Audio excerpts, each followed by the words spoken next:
મેઘલા ભૂતળાની મેલડી અને નાથી ડોશી કહેવાય છે. દેવગાણાના પાદરની માલપા મેલડીની માંડવો અને વાઘેલાની વસ્તી જે કહેવાય છે કે મેલડીનો માંડવો કરેલો. માંડવો રોપ્યો તો અને હવારમાં માંડવો વધાવવાનો, પણ કે એક હવા શેર ઝારનો ખીસડો મારી મેલડીનું નવેજ. એટલે નાથી ડોશી ગામના પાદર હવા શેર ઝાર લઈ અને ઉપણતા હતા.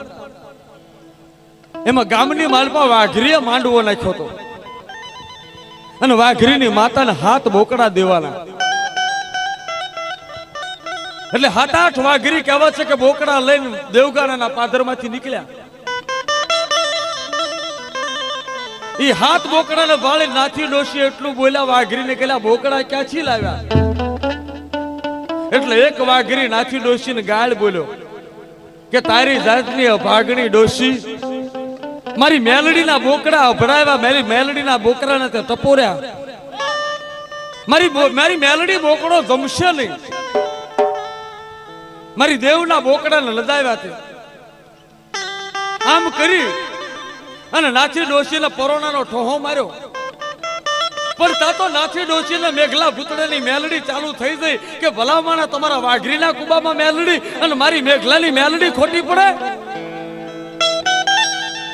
કે તારી દેવીના બોકડા લઈ જાવ તો શું કામ? કે મારી દેવનો માંડવો છે ને મારા માંડવાની માલિપા નાળિયેર આપવાના છે.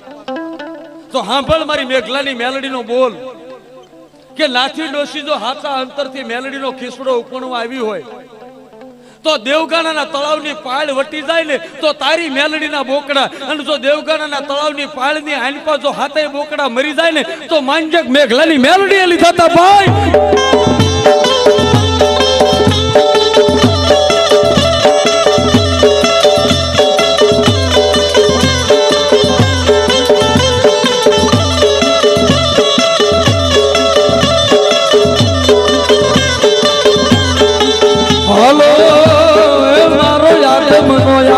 મારી ખાંડુડી શરીરના જવારની